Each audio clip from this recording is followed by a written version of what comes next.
मर्द लोग सिर्फ चौराहे पर राजनीति करते रह गए और सरकार किसकी बनेगी महिलाओं ने तय कर दिया। बिहार में इतनी बड़ी जीत एनडीए की कि आरजेडी और राहुल गांधी का तो अब तक कोई ट्वीट ही नहीं आया है। राहुल गांधी कहाँ गायब है ये किसी को नहीं पता। अब तक ना कोई मैसेज ना कोई ट्वीट कि बिहार के लिए वो क्या कहना चाह रहे हैं। उनके चमचों का ट्वीट तो हर जगह पूरा भरा पड़ा है। ध्रुव राठी का कहना है कि ये कैसा जीत है जिसमें पहले से ही आधी जनता को पता है कि ये फ्रॉड हुआ है। कुणाल कामरा का कहना है कि इंडिया में डेमोक्रेसी एक मजाक बन के रह गया है, मैच पहले से ही फिक्स था।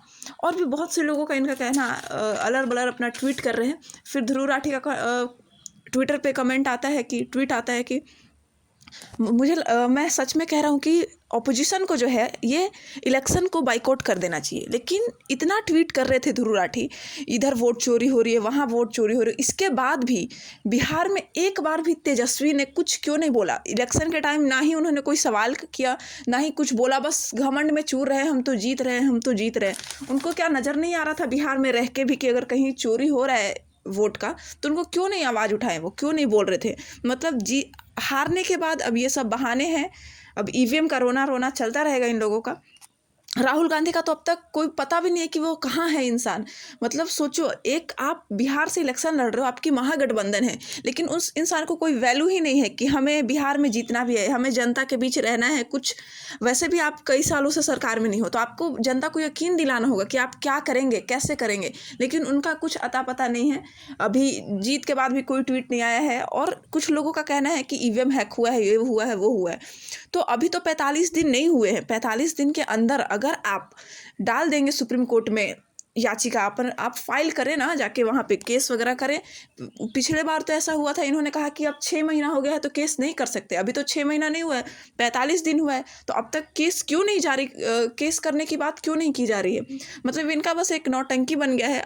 45 दिन से पहले ये लोग सुप्रीम कोर्ट क्यों नहीं जाते हैं कि हाँ बिहार में वोट चोरी हुई है, हमें CCTV फोटेज दिखाया जाए, हमें वो चीज़ हमें दिखाया जाए किस तरीके से वोटिंग हुई, बूथ का सारा जो कैमरा पे सारा रिकॉर्ड होता है वो दिखाया जाए। लेकिन अब तक कुछ नहीं इनका बयान आ रहा है। अभी तक ये लोग सो रहे हैं। अंदर से तो खबरें ये भी आ रही हैं कि आरजेडी ने घोषणा की है कि वो लोग शपथ नहीं लेंगे। उनके जो भी 41 लोग एक कम करने के लिए 41 लोग जो जीते हैं वो लोग शपथ नहीं लेंगे।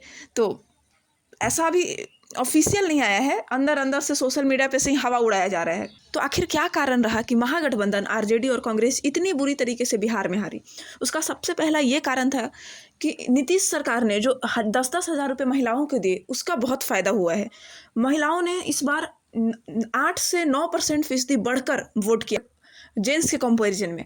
और वहीं पे इनके जो पार्टी के लोग हैं कुछ भी बोले जा रहे थे। खेसारी ने तो प्रचार के समय कहा कि अगर ब्रह्मा भी चाहे तो अब उनको हरा नहीं सकते, वो ब्रह्मा की लकीरों को भी बदल देंगे। मतलब खुद को भगवान से भी ज़्यादा बड़ा दिखा देना। जनसुराज कह रहे थे कि 125-30 सीट तो हमारी हार मानी जाएगी।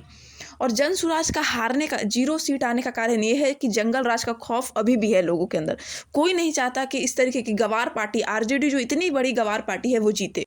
क्योंकि इस बार लोगों को ऐसा लग रहा था कि अगर हमने जनसुराज को वोट किया और ऐसा हुआ कि वोट कट गया, मोदी जी का वोट कट गया या एनडीए का वोट कट गया और कुछ वोट जनसुराज में चला गया और इस बीच आरजेडी जीत गई तो फिर जंगल राज आ जाएगा, और जो कि लोग बिल्कुल नहीं चाह रहे थे।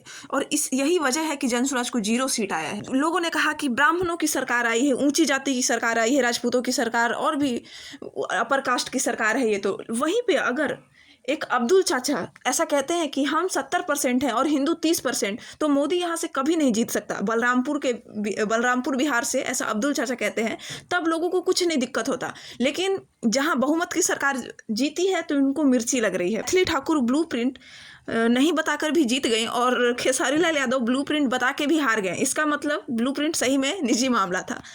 खैर, आपका क्या ओपिनियन है कमेंट में ज़रूर बताएं। और क्या ये लोग इस्तीफ़ा देंगे? 41 जो सीटें जीते हैं ये लोग ये इस्तीफ़ा देंगे या फिर बस ये लोग ऐसे ही हवाबाजी करेंगे? 45 दिन तक ये लोग मुंह छुपा के कहीं भी छुपे हुए रहेंगे और उसके बाद ये कहेंगे कि 6 महीना जब 45 दिन खत्म हो जाएगा तो कहेंगे वोट चोरी, ये वापस स्टार्ट करेंगे। Thanks for watching.